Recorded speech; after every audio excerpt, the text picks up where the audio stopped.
the Agile brand.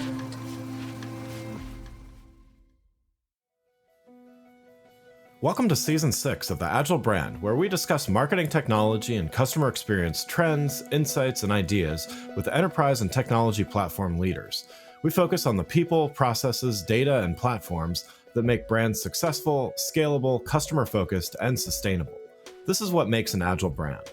I'm your host, Greg Kihlstrom, advising Fortune 1000 brands on MarTech, marketing operations, and CX, best-selling author and speaker.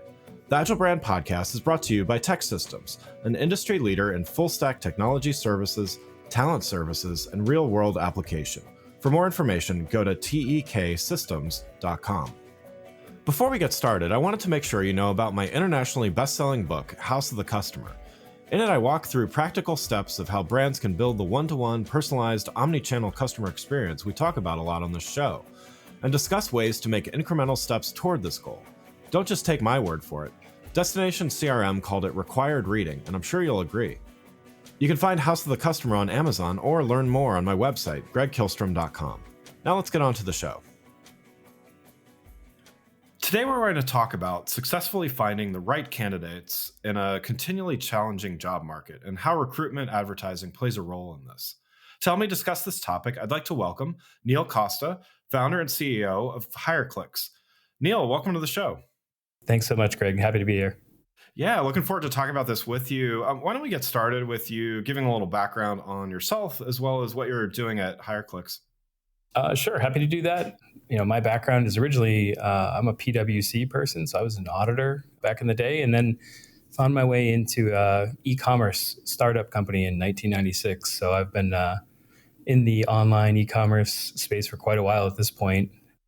Ended up navigating my way over to Monster.com when it was the number one job board in the space. And that's how I got into the recruitment marketing industry. And so we were basically operating as an in-house digital agency there, and did that for a handful of years. And in 2010, I thought there was an opportunity to build a recruitment advertising agency and really have a consumer marketer's mindset. And that's how I started HireClix, just bootstrap the business. And we've been at it for about 14 years. That's great. So we're here to talk about successfully finding the right candidates in what continues to be a challenging job market. It feels like every quarter, every month almost, there's something's different, but it's always challenging, right? So, how would you characterize the state of the job market in general? How has this impacted businesses? Yeah, I think that we saw this, just really everybody saw in any industry saw a unique dynamic because of COVID. And I think in the recruiting space, we were no different. Things were completely on hold as everybody tried to figure out what was next. And then after that, it was this, massive boom for the, the employee side of the equation. There's always this balance between who has the power at this moment in time, employers or employees. And if the employees have the power, those salaries go up. And that's what we saw right after COVID. There's just so much demand for talent that a lot of people ramped up hiring pretty aggressively, and I think we're dealing with a little bit of the hangover of that at this particular time now. Yeah. And so it's lots of whether it's labor shortages or over too much labor availability. It's not just that shortages or things like that. You've said companies are having a hard time engaging candidates at the top of the funnel in order to move them through the application process. Can you talk a little bit about this? Yeah, I think that, what happens, this strange dynamic that's happening right now is that there's 4 generations in the workplace, right? You've got, you still got baby boomers, you got, Gen X, which I'm a proud member of, you've got millennials, and you've got Gen Z. And because of the baby boomers like rolling out in retirement, there's this kind of shortage of people right now, and then there's really experienced people leaving the workforce. And where, is it a great economy? Is it a good economy? Is it going to come back? I think the macroeconomic concerns are like all factoring in right now as companies figure out, should we hire more? Should we not hire more? Should we cut back because we hired too many people? And I think what they've lost focus of by worrying about a lot of this is just, how are they treating people? How are they presenting themselves to the outside world? And I think that's that's what we typically call the top of the funnel. What's it like to work here? What's your actual employee value proposition that you're offering to people that should consider working at your company? I think people have kind of forgotten some of that because they were hastily hiring right after COVID, and they're kind of confused on whether what the market's going to do next, and whether they have enough labor or they have too much labor. Yeah, yeah. So kind of a reactive approach to the market, but not reactive to the individuals, right? How would organizations, or how should organizations attract and engage interested and qualified candidates? Yeah, I mean, I think that what we're always talking with our clients about is how do you make sure that you have an authentic message, and I think that when you're forthright with people and you're telling, what you're trying to do, your mission that you're trying to accomplish, and how you're going to get there, and the kind of people you're going to work with, I think that's really what people want to hear and what they want to find out. It's not the 8-minute long video from a CEO, because that's just not going to give me what I need as an employee. If I'm a IT manager or accounts payable clerk, or or if I'm a software engineer, that does I can't connect with that. I can't figure out if that company's for me based on that talk. So I think that we're seeing a lot more people try to share authentic stories from people that they would work with, or they would spend time with in the lunchroom, in the event that they actually go to the office anymore, right? Right. Are there specific segments of the labor market that you're seeing that businesses may be neglecting with their recruitment advertising? I think healthcare is probably one of the biggest challenges right now. I mean, we're seeing we have a handful of clients across the country in healthcare, and I think that they've got, I would say, just an extra X factor because of the burnout that happened at COVID, and because of all the bonuses that were handed out to have people make a move. And so I think that right now, healthcare is, I think the workers are tired, the recruiters are tired, the executives are tired. I think they're all trying to figure it out. And I think a greater difficulty in making sure you have a sound recruiting strategy in the healthcare space. There's definitely some people that are doing it right, but I think there's a lot of challenges there. Yeah, yeah.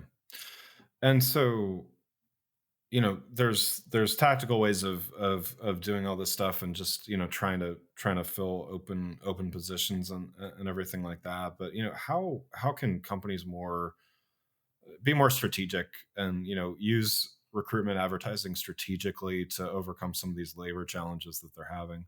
Yeah, I mean, when we talk with folks about making investing $1 in their recruitment advertising, we talk about this in the context of having this recruitment marketing continuum, right? I've got $1 and I need applicants, so I should do direct response advertising, which in our world is the job boards, right? Someone needs a job, they go to a job board and they see jobs and they apply. We're trying to pull. So you're talking about Indeed, LinkedIn, ZipRecruiter, sites like that. My former employer Monster isn't quite as popular as it was or as it is now, but it's one of those things that's one strategy. Is I need applicants, I need to spend $1 on the direct response application process. The other end of the spectrum is thinking about employer branding. Like, how do I tell people that I'm a good employer? How do I go out and reach people before they think about going to a job board? And I think that's really the part where we're trying to encourage the recruiting teams, the HR teams, and even when we start talking with the business executives, the sales leaders, operational leaders, facility leaders at manufacturing and warehouse locations, we're trying to get them to think a little more strategically about investing in that employer branding side of things. So that way they can get their name out in the marketplace before it's critical and urgent that they need those direct applications. And so when we talk about employer branding, where we've seen the most success is getting messages out on, messages and ads out on YouTube and Spotify and even ESPN, and we've started to go down the road and invest quite a bit in Meta, both on Instagram and Facebook and TikTok too. So we're trying to get to job seekers before they know they're job seekers. Yeah, yeah. And so that approach, I mean, that more strategic approach, I mean, that involves, as you were saying, it involves a lot more team members than just somebody placing a job board ad or things like that. What you mentioned, some of the teams that are involved in that process. Are you hitting resistance when you're talking with organizations about doing that, or does it seem like more organizations are on board with that approach? I think that we're seeing more organizations be on board with that approach. And because it's really that sales leader or facility or operational leader that has the most pain, right? They don't have enough people to hit their number or deliver enough packages or build enough widgets. And where we see a little bit of like a raised eyebrow is when we start talking with the corporate marketing folks, because corporate marketing people are, I mean, they're focused on building their brand, selling their product, whether it's B2B, B2C. And then all of a sudden this like kind of recruitment marketing problem comes along and Right. the HR team is like, I can't figure this out. Can you help me? And so we've always, I mean, having come from some, some good brands, we always take this very respectful approach that, listen, you've invested a lot in building your brand. Let us help you apply it to this specific call to action related to recruiting and hiring and building your name in the marketplace as an employer. So we have a very corporate marketing friendly approach, and I think that's disarming and helpful. And we try and emphasize what we can do. And as a corporate brand person, you're always worried about, is someone going to do damage to my brand? And I think that's where we want to try. That's what we try and avoid. We try and get the brand standards, help incorporate them into the review process. And I think once we do that, we that resistance starts to go away. They see how we operate, they see how inclusive we are, and then we try and relieve the pain of the operational people by going to market. Before we continue, I'd like to introduce you to a sponsor of the show, Partner Hero. Customer service outsourcing has long been available mainly to large enterprise businesses with long-term contracts and onerous procurement processes. Partner Hero is challenging business as usual and bringing the benefits of outsourcing to small and medium businesses as well as startups. With short, flexible contracts and fast ramp-up times, Partner Hero is making customer support outsourcing a viable option for small and medium businesses and startups. It's perfect for companies with seasonality expecting a temporary spike in volume or that simply need to scale up. And their focus on quality means your customers will get an experience that feels like it comes from your team.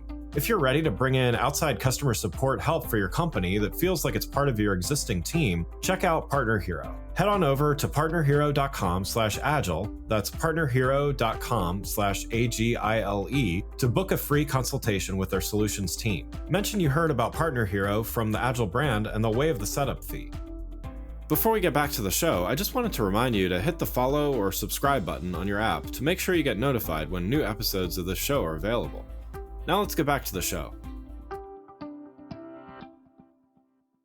I think there's also at least with some of the organizations I work with as well, there's a growing understanding that there is a more direct relationship between the end customer experience and the understanding of the brand as well as the employee experience and employee experience of the brand. And I even had a few years ago now, I interviewed somebody from a large CPG company, and they said they could actually calculate if someone had a bad interview, let's say, and just whether or not they got the job, they didn't get the job, but if they had a bad interview experience, they pretty much could write that person off as a customer, and they calculated the loss of that customer due simply to a bad recruiting experience, right? So just kind of one anecdote of these things are more tightly related, but I know what you're saying. A marketing team generally is going to look at job placement and recruiting and stuff as sort of out of their wheelhouse. Yeah, absolutely. And I think that, retailers, consumer brands run that, have a much greater risk of that happening. But, that could happen, it doesn't even have to happen in the interview process. If I go to the career site and I look at the career site and it's just hard for me to find a job, or I click to apply for the perfect job for me in my perspective, and then it takes me, 45 steps to get through that application process. So I'm just going to bail out and be like, my God, like if this is how hard it is to apply, what's it like to actually work here? And that those kind of experiences can have a long-term negative impact on those brands. Yeah, absolutely. So you mentioned a little bit ago some of the platforms that you work with, and mentioned quite a few. Are there any that you're seeing that are, whether it's maybe surprisingly successful or just that you're seeing more success on than others, and anything that those that are doing recruitment marketing should keep their eye on? Yeah, I mean, I think the core platforms I mentioned, Indeed and LinkedIn, I mean, I don't want to say it's a duopoly, but it's pretty darn close. Like there's a significant amount of influence that those two have in the workspace, in the workforce world. And it's one thing to go like buy products or buy advertising on those two, but there's a lot of intricacies in managing those campaigns. So we see a lot of people that kind of flip the switch on, like, hey, I'm doing my stuff on those, I'm doing my advertising on those sites, but are they really optimizing? It's kind of like if you're doing Google AdWords and you've got a campaign going, but you don't actually manage it and optimize it.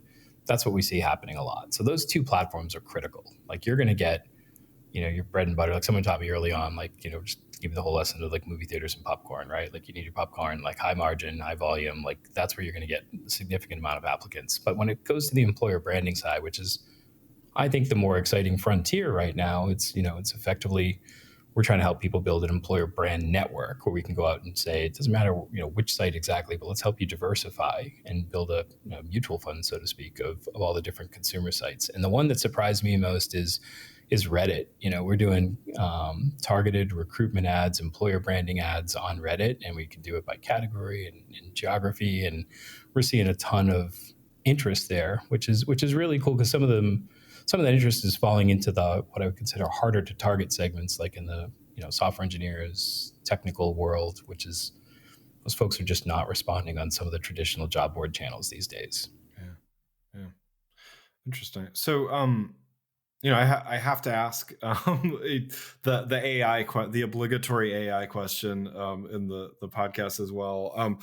What are you seeing as far as the implications that AI is having? Where do you kind of see that in the at least in the short term? What kind of implications will AI have on the job market? What should recruiters be looking out for here? Yeah, I mean, I think that most of the vendors that we're looking at in the recruiting space are finding ways to incorporate AI into, Indeed's incorporating it into their search, and LinkedIn's and incorporating it into its. They're taking a very unique, skills-based approach to scanning profiles and things like that. So I think there's an enhanced matching capability that will be impacted by AI. But I think, and then the other segment is kind of first line support for job seekers and people who hit a career site. They're getting some interaction, and I think there's those kind of. I think it's very light in the recruiting world at this point in time. I don't want to say I'm conservative. Like I take my risks in certain areas, but I'm still in a little bit of a wait and see, kind of position when it comes to AI. I'm slightly more skeptical and want to see how it unfolds a little bit more before I take a strong position on let's go all in on A, B, and C as it relates to AI. So yeah. I'm probably a little bit more, I don't want to say less enthusiastic, but I would say just a little more practical when it comes down to it.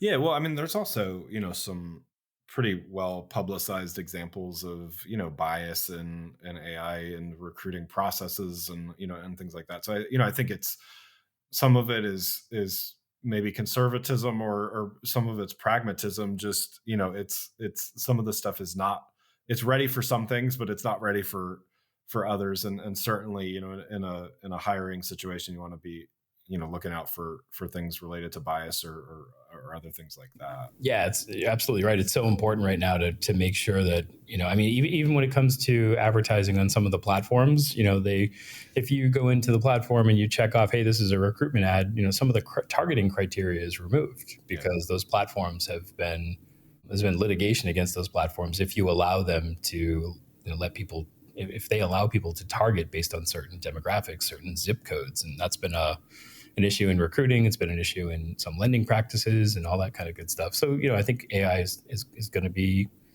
an area where there's potential risk again when it comes to selecting and recommending employees for sure. Yeah, absolutely. Well, Neil, thanks so much for joining the show. One last question before we wrap up here.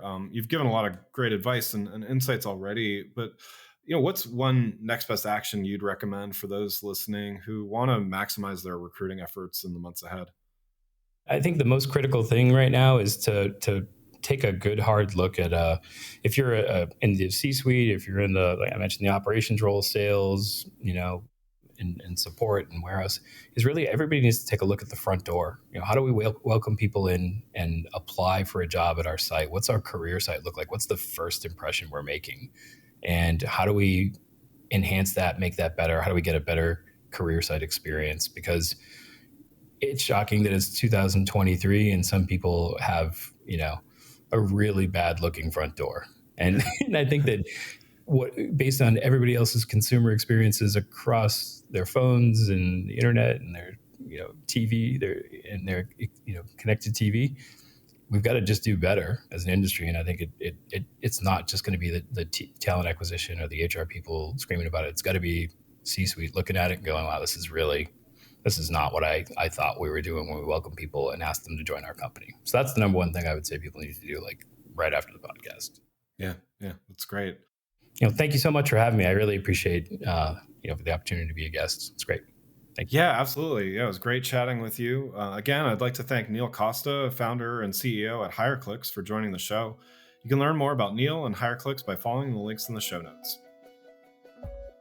Thanks again for listening to The Agile Brand, brought to you by Tech Systems. If you enjoyed the show, please take a minute to subscribe and leave us a rating so that others can find the show more easily. You can access more episodes of the show at www.gregkillstrom.com. That's GregKihlstrom.com. While you're there, check out my series of best-selling Agile brand guides covering a wide variety of marketing technology topics, or you can search for Greg Kihlstrom on Amazon.